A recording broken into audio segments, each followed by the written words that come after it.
शिक्षा coaching and commerce classes में स्वागत करती हूँ। मैं आपको हिंदी जो इसका नाम है लोक भारती कक्षा 9वीं की टेक्स्ट बुक है, पुस्तक है, इसका नाम है लोक भारती। हिंदी का जो पहला पाठ है उसका नाम है चांदनी रात। इसके कवि हैं मैथिली शरण गुप्त। यह एक खंड काव्य है। इसके बारे में मैं आपको बताऊंगी, इसका स्पष्टीकरण करूंगी मैं। तो पहले जान लें कि इस कविता के बारे में क्या है, किस लिए कविता लिखी गई है या इसका महत्व क्या है, यह आपको बता दूं मैं। सबसे पहले तो लेखक जो कवि हैं उनके बारे में, जो मैथिली शरण गुप्त जी हैं, यह बहुत ही अपने ज़माने के बहुत ही प्रसिद्ध कवि हैं, आज भी प्रसिद्ध हैं। इन्होंने बहुत अच्छा काव्य, महाकाव्य, खंड काव्य लिखा हुआ है। साकेत इनकी सब बहुत ही महत्वपूर्ण रही है, महाकाव्य रहा है, जिसको लोगों ने बहुत ही पसंद किया है। लोगों में बहुत ही इसकी प्राथमिकता दी गई है। अभी जो आपके सामने है चांदनी रात, यह एक खंड काव्य है। खंड काव्य की विशेषता क्या होती है? इसमें मानव जीवन की किसी एक ही घटना की प्रधानता होती है। जो मनुष्य होता है उसमें मनुष्य के जीवन की किसी एक ही घटना के बारे में इसमें लिखा रहता है, उसकी ही प्रधानता कही रहती है। प्रासंगिक कथाओं को इसमें स्थान नहीं मिलता। जो प्रासंगिक कथाएं होती हैं, जो अलग अलग प्रसंग पे आधारित कथाएं होती हैं, उनका इसमें कोई स्थान नहीं रहता है। किसी एक ही व्यक्ति के बारे में, उसकी एक ही घटना के बारे में वर्णन किया गया है, इसको बोलते हैं खंड काव्य। और महाकाव्य जो होता है वो तो बहुत ही बड़ा वर्णन होता है, उसमें बहुत सारी घटनाएं, कथाएं होती हैं। लेकिन खंड काव्य का मतलब ये होता है कि यह किसी मनुष्य के एक ही घटना के आधार पर लिखी हुई रहती है। यह जो कविता है, इसमें मैथिली शरण गुप्त जी ने पंचवटी के अंश को लिया गया है। पंचवटी खंड काव्य से लिया गया है। पंचवटी एक खंड काव्य है, उसमें से एक अंश आपके सामने रखा गया है। इसमें प्रकृति की छटा, प्रकृति के बहुत ही मनोहारी और सुंदर वर्णन को दर्शाया गया है। प्रकृति का बहुत ही मनोहारी वर्णन किया गया है। इसमें चांदनी रात का वर्णन किया गया है। पाठ का नाम ही है चांदनी रात। चांदनी रात तो आपको पता ही है, चांदनी रात उसे कहते हैं जिसको पूनम का चाँद कहते हैं, पूर्णिमा। आप देखेंगे कि हमारे जो एक माह होता है उसमें 15 दिन का कृष्ण पक्ष होता है, 15 दिन का शुक्ल पक्ष होता है। कृष्ण पक्ष में का जो 15वां दिन होता है उसको बोलते हैं अमावस्या रात। उसमें पूरी रात अंधेरा रहता है, चंद्रमा दिखाई नहीं देते हैं। और जो शुक्ल पक्ष का 15वां दिन होता है उसको बोलते हैं पूर्णिमा। उस दिन उस रात में क्या होता है कि चंद्रमा पूरी रात दिखाई देते हैं आकाश में, उसको बोलते हैं चांदनी रात।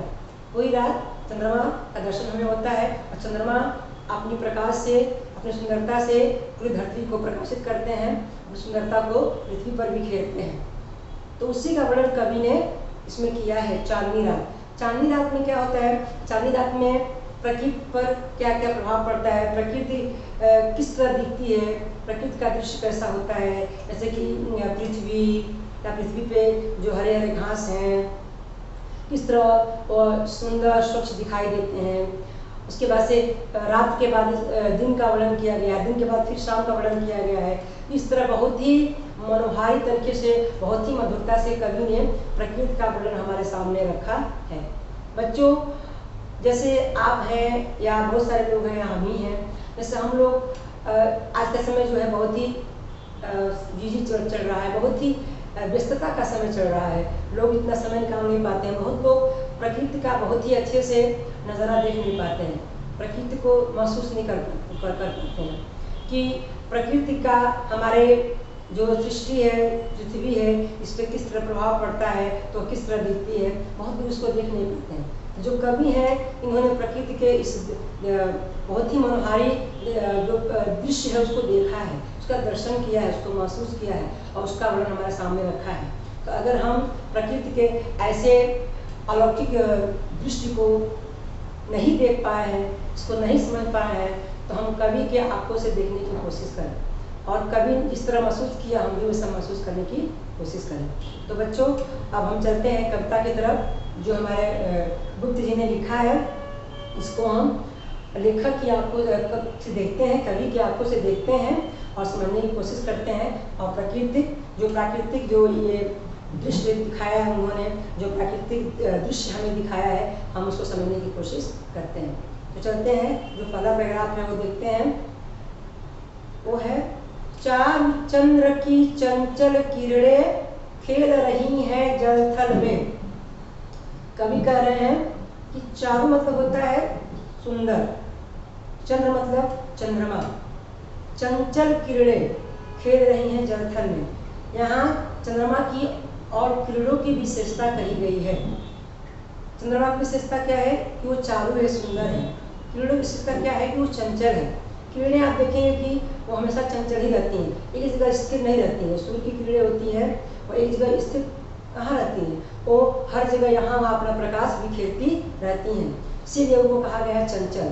चंद्रमा बहुत ही सुंदर होते हैं, सबको पता है।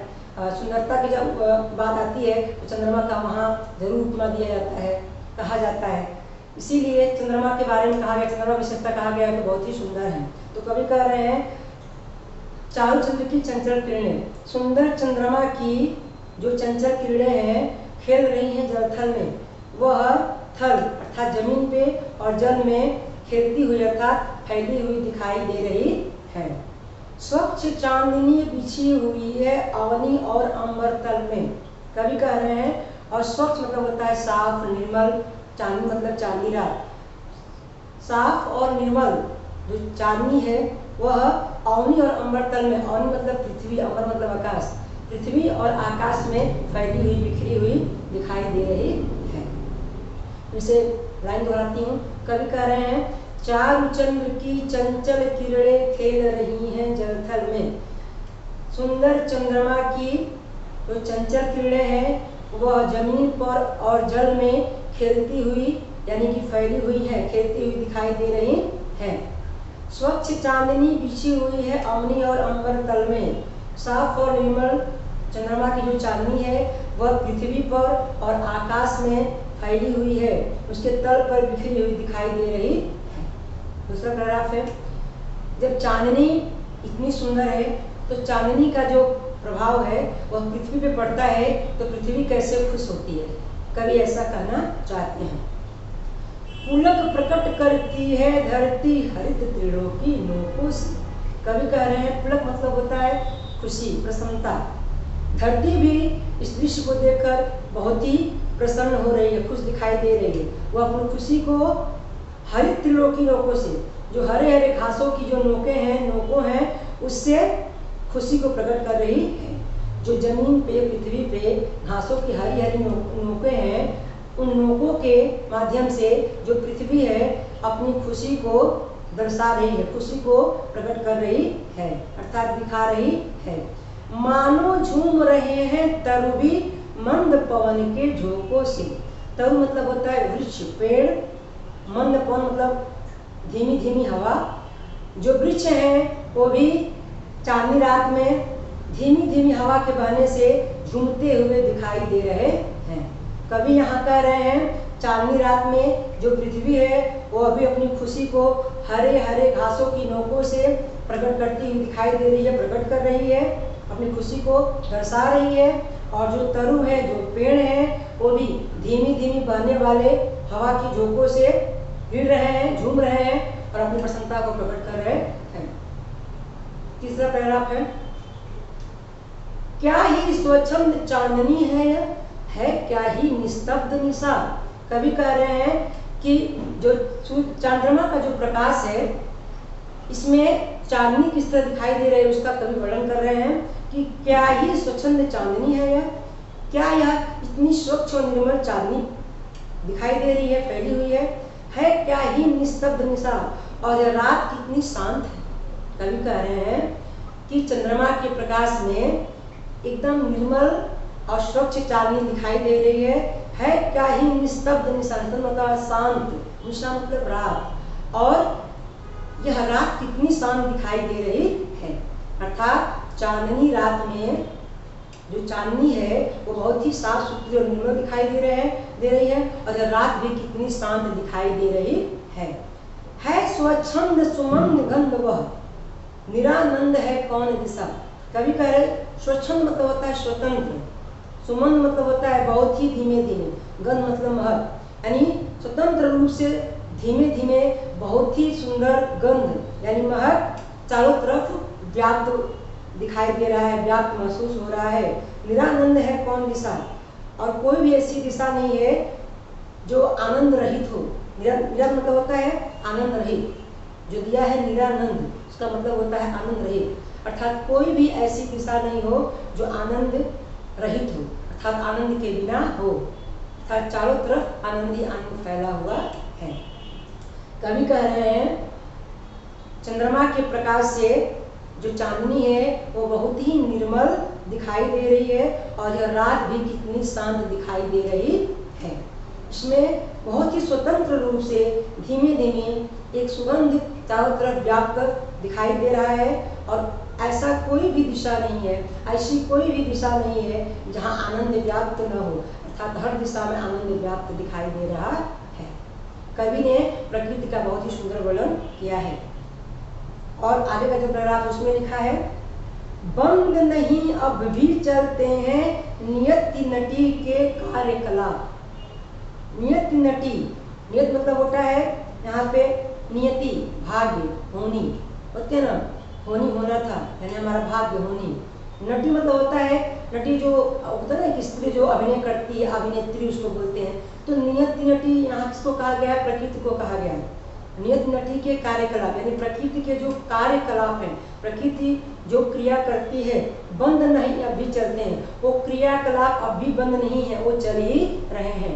अर्थात इतनी रात हो गई है फिर भी जो प्रकृति है, जो नियत नटी है, उसके जो काम है, कार्यकलाप है, वो अभी भी बंद नहीं है, वो चल ही रहे हैं। और किस तरह चल रहे हैं, पर कितने एकांत भाव से, कितने शांत और चुपचाप। अभी कह रहे हैं पर कितने एकांत भाव से, कितने शांत और चुपचाप। और ये जो प्रकृति का क्रियाकलाप है वो एकदम एकांत भाव से और शांत और चुपचाप हो रहा है। इसका मैं आपको एक एग्जाम्पल देती हूँ, उदाहरण देती हूँ। जैसे आप देखेंगे कि प्रकृति की क्रिया में कभी भी कोई रुकावट नहीं आती है, क्या चाहे वो गर्मी का मौसम हो, जाड़ा का हो या बारिश का हो, अंधेरा हो, उजाला हो, कुछ भी हो, प्रकृति का समय चलता रहता है। रात होता है, फिर सुबह होता है, फिर दोपहर होता है, शाम होता है, रात होता है, समय अपने आप एक एक पल वह चलता रहता है। महीने महीने बीतते रहते हैं, फिर मौसम चेंज होते हैं, गर्मी, जाड़ा, बरसात सब आता रहता है। तो यानी प्रकृति में, नेचर में कोई परिवर्तन नहीं होता है, वो कभी रुकती नहीं है, उसमें हमेशा उसका कार्य चलता रहता है। अब हमें कभी नहीं मन किया तो हम ऑफिस नहीं जाएंगे, बच्चे स्कूल नहीं जाएंगे, absent हो जाएंगे, लेकिन प्रकृति कभी ऐसा नहीं करती है। उसके क्रियाकलाप शांत और एकांत, रात हो, सुबह हो, दिन हो, बारिश हो, ठंडी हो, किसी भी समय वो चलता रहता है। तो कभी वही कह रहे हैं कि बंद नहीं अब भी चलते हैं नियत नटी के कार्यकलाप, अर्थात प्रकृति के जो क्रिया और कार्य है, कार्यकलाप है, वह इतनी रात में भी बंद नहीं है, वह चल रहे हैं। बहुत ही एकांत भाव से और शांत और चुपचाप प्रकृति का यह कार्य हो रहा है। दूसरा पेज बच्चों आपके सामने है। इसमें कभी रात और सुबह का और संध्या का वर्णन किए हैं। जो पहला पैराग्राफ है इसमें कहते हैं कभी, है बिखेर देती वसुंधरा मोती सबके सोने पर, रवि बटोर लेता है उनको सदा सवेरा होने पर। कवि कह रहे हैं है बिखेर देती वसुंधरा, वसुंधरा मतलब होता है धरती, पृथ्वी, मोती सबके सोने पर, यहाँ मोती चांद तारों को कहा गया है। कवि कह रहे हैं जो धरती है वो सबके सो जाने पर मोती आकाश में, चांद तारों को आकाश में बिखेर देती है। जो पृथ्वी है वो सबके सो जाने पर चांद तारों को, अर्थात चांद तार जैसे मोती को आकाश में बिखेर देती है। रवि बटोर लेता है उनको सदा सवेरा होने पर। और कभी का रंग मतलब होता है सूर्य। जब सुबह होता है तो जो सूर्य है उन चांद सितारों को अर्थात मोती को बटोर लेते हैं, अर्थात इकट्ठा कर देते हैं। अर्थात सूर्य के आने के बाद वो चांद तारे आकाश में लुप्त हो जाते हैं, यानी गायब हो जाते हैं, दिखाई नहीं देते हैं। उसके बाद का जो वर्णन किया गया है उसमें कवि कह रहे हैं और जो सूर्य है और विरामदायिनी अपनी संध्या को दे जाता है। जो सूर्य है वो संध्या, जो शाम का समय है, जो विराम का समय है, उसको उस मोती चांद तारों को फिर से सौंप देते हैं, अर्थात दे देते हैं। यहाँ संध्या के लिए एक विरामदायिनी शब्द का प्रयोग किया गया। विरामदायिनी यानी विश्राम का समय, आराम का समय। लोग कहते हैं कि सुबह बहुत काम होता है, दोपहर में भी लोग काम करते हैं, लेकिन शाम का जो समय होता है वो थोड़ा सा आराम का, विश्राम का समय होता है। यहाँ कवि ने ऐसा दर्शाने की कोशिश किया है कि जो विराम दायनी संध्या है, जो विश्राम करने की जो संध्या है, जो शाम का समय होता है, जो सूर्य हैं जो सुबह आकाश से चांद सितारों जैसे मोती को इकट्ठा कर लिए रहते हैं, वह जो विश्राम के समय जो संध्या होती है, विराम दायनी जो संध्या है, शाम है, उसको फिर से सौंप देते हैं। और वह संध्या क्या करती है? शून्य श्याम तन जिससे उनका नया रूप छलकाता है। शून्य मतलब होता है खाली, श्याम मतलब काला। जो खाली और कालिमा भरा हुआ जो आकाश है, उसमें फिर से वह उन चांद तारों को बिखेर देते हैं और वह चांद तारे आकाश में चमकने लगते हैं, नया रूप छलकाता है और आकाश में एक नया रूप छलकता हुआ दिखाई पड़ता है। कवि कह रहे हैं, फिर से चारों को बताती हूँ, है बिखेर देती वसुंधरा मोती सबके सोने पर, रंग बटोर लेता है उनको सदा सवेरा होने पर। कवि कह रहे हैं जो धरती माता है वो सबके सो जाने पर जो मोती जैसे चांद सितारे हैं उनको आकाश में बिखेर देती है, रवि बटोर लेता है उनको सदा सवेरा होने पर। जो सूर्य की किरणें हैं, तो सूर्य आते हैं तो वह चांद तारों को इकट्ठा कर लेते हैं, बटोर लेते हैं और वो चांद तारे आकाश से लुप्त हो जाते हैं। फिर जब शाम का समय आता है, विराम दायनी जो संध्या आती है, विश्राम दिन वाली संध्या आती है, जो सूर्य हैं वो उन चांद सितारों को यानी मोतियों को संध्या को सौंप देते हैं और वो जो संध्या है वह खाली जो कालिमा भरा आकाश होता है उसमें फिर से चांद सितारों को प्रकाशमान कर देती हैं, चांद सितारों को फिर से उसमें पहुंचा देती हैं और वह आकाश को फिर से प्रकाशमान कर देते हैं और आकाश में एक नया रूप छलकता हुआ दिखाई देता है। आगे का जो दो पैराग्राफ है बच्चों, वह पंचवटी के विषय में, ये पंचवटी की प्रकृति का वर्णन है। और पंचवटी में बता दो आपको पंचवटी किससे कहते हैं। पंचवटी जो 5 वटों का जो ग्रुप होता है, समूह, वट जो वृक्ष होते हैं, तो जो 5 वट एक जगह इकट्ठा है उनको बोलते हैं पंचवटी। पंचवटी नासिक में है। पंचवटी का नाम आप सुने होंगे कि रामचरितमानस में जब राम जी वन में गए हैं लक्ष्मण और सीता जी के साथ, तो पंचवटी में कुछ समय बिताए थे वहाँ कुटिया बनाकर। तो यहाँ पर वे पंचवटी में बताया नहीं गया, दर्शाया नहीं गया है, लेकिन श्री रामचंद्र जी का वर्णन कवि ने किया है कि वो किस तरह कुटिया बना करके पंचवटी में बैठे हैं और इस पंचवटी में लोग हैं और किस तरह अपने कुटिया के सामने वो एक पत्थर पर बैठे हैं और उसका बहुत ही सुंदर चित्रण कवि ने आपके सामने रखा है। तो जो 2 पैराग्राफ है वो पंचवटी में श्री राम के बारे में वर्णन किया गया है, वो मैं आपको बताती हूँ। पंचवटी की छाया में है सुंदर पर्ण कुटीर बना, उसके सम्मुख स्वच्छ शिला पर धीर धीर निर्भीक मना। कवि कह रहे हैं पंचवटी की छाया है, 5 वटों की जो छाया है, वहाँ पर बहुत ही सुंदर कुटिया बनी हुई है, कुटी बनी हुई है। कुटी जो पत्तों से बनती है ना, पत्तों से जो बनती है कुटिया, जहाँ ऋषि महर्षि लोग रहते हैं वैसी कुटिया। तो पंचवटी की छाया में 5 वटों की छाया बहुत ही सुंदर कुटी बनी हुई है और उसके सम्मुख मतलब उसके सामने स्वच्छ शिला पर, साफ सुथरी निर्मल शिला मतलब पत्थर पर, धीर वीर निर्भीक मना, धीर मतलब होता है दृढ़ मन वाला, बहुत ही दृढ़ मन वाला, निर्भीक मतलब होता है निडर, बहुत ही निडर वीर दृढ़ मन वाला एक व्यक्ति उस पत्थर पर बैठा है। कवि कह रहे हैं पंचवटी की यानी 5 वटों की छाया में एक बहुत ही सुंदर कुटिया बनी हुई है और वहाँ पर कुटिया के सामने स्वच्छ शिला रखी हुई है, बहुत ही निर्मल एक पत्थर रखा हुआ है, उस पर बहुत ही धीर और वीर और निडर एक निर्भीक योद्धा बैठा हुआ है। जाग रहा यह कौन धनुर्धर जबकि भुवन भर सोता है। भुवन मतलब पूरी सृष्टि। कभी यहाँ कह रहे हैं जब पूरी सृष्टि सोई है, जो कौन ऐसा धनुर्धर है जो जाग रहा है या शिला पर बैठा हुआ है। कवि कह रहे हैं जाग रहा यह कौन धनुर्धर जबकि भुवन भर सोता है। कवि कह रहे हैं जब पूरी सृष्टि पूरा भुवन सोया हुआ है, तो यह कौन ऐसा धनुर्धर है जो अभी तक जाग रहा है। भोगी कुसुमा युद्ध योगी सा बना दृष्टिगत होता है। जैसे लगता है कुसुमा युद्ध मतलब होता है कामदेव, जो प्रेम के देवता हैं। जैसे लगता है कि यह कामदेव प्रेम योगी है, ऐसा देखकर इनको प्रतीत होता है, ऐसा दृष्टिगत होता है। फिर से कहते हैं, कवि कह रहे हैं कि पंचवटी की छाया में है सुंदर पर्ण कुटीर बना, उसके सम्मुख स्वच्छ शिला पर धीर वीर निर्भीक मना। कवि कह रहे हैं पांचों वटों की छाया में अर्थात पंचवटी की छाया में बहुत ही सुंदर कुटिया बनी हुई है, उसके सामने बहुत ही निर्मल और साफ एक पत्थर रखा हुआ है, शिला रखा हुआ है, वहाँ पर बहुत ही धीर और वीर और निडर एक योद्धा बैठे हुए हैं। अब कवि कह रहे हैं उनके बारे में, जब पूरी दुनिया सोई हुई है, पूरा भुवन सोया हुआ है, पूरी सृष्टि हुई हुई है, तो कौन ऐसा धनुर्धर है, कौन ऐसा धनुष चलाने वाला व्यक्ति है जो अभी तक जाग रहा है। ये कवि कह रहे हैं, उनको देखकर ऐसा लगता है भोगी कुसुमा युद्ध योगी सा बना दृष्टिगत होता है। कवि कह रहे हैं, जो देखकर ऐसा लगता है कुसुमा युद्ध जैसे कामदेव, जैसे कामदेव जो प्रेम के देवता हैं, कामदेव जैसे प्रेम योग जैसे यह दिखाई पड़ रहे हैं। ये जो व्यक्ति हैं शिला पे बैठे हैं, यह कामदेव जैसे अर्थात प्रेम योग योगी जैसे अर्थात एक गृहस्थ जैसे दिखाई पड़ रहे हैं। यहाँ पर कवि ने बहुत ही सुंदर प्रकृति और पंचवटी का वर्णन किया हुआ है। तो बच्चों आप देखे हैं कि भारती शरण जी ने इतना अच्छा प्रकृति का वर्णन हमारे सामने रखा है।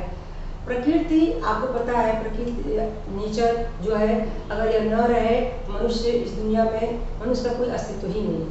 प्रकृति हमें सब कुछ देती है। सबसे पहले जो जीने के लिए हवा है, मनुष्य को सबसे जरूरी क्या है, क्या आवश्यक है जीने के लिए, उसका सांस लेना है। और हमको हवा कहाँ से मिलता है, ऑक्सीजन कहाँ से मिलता है, जो प्रकृति से ही मिलता है, पेड़ पौधों से मिलता है। पर पेड़ पौधे न रहे तो हमको ऑक्सीजन नहीं मिलेगा। उसके बाद जो हमको खाने पीने के लिए, स्वस्थ रहने के लिए, हमारे शरीर के लिए चाहिए, वो भी फल फूल अन्न जो भी है प्रकृति से ही मिलता है। तो अगर देखा जाए तो प्रकृति से ही हमको सब कुछ मिलता है। अगर हम कोई परेशान होते हैं, टेंशन में होते हैं, तो हम अगर बाहर घूमने जाते हैं तो हमारा मन शांत हो जाता है। अर्थात हर दृष्टि से अगर देखा जाए तो चारों तरफ हमारे इर्द गिर्द प्रकृति ही फैला हुआ है।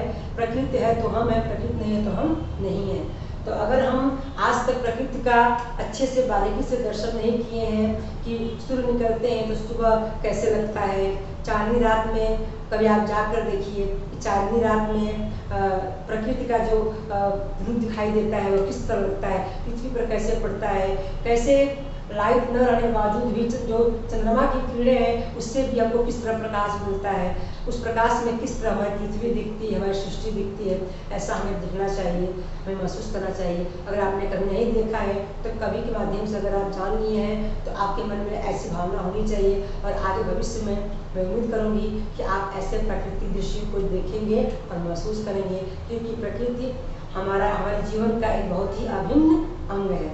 तो कवि के द्वारा हमने इतना अच्छा प्राकृतिक वर्णन, मनोहारी वर्णन हमने देखा और महसूस किया, बहुत अच्छा है दोस्तों।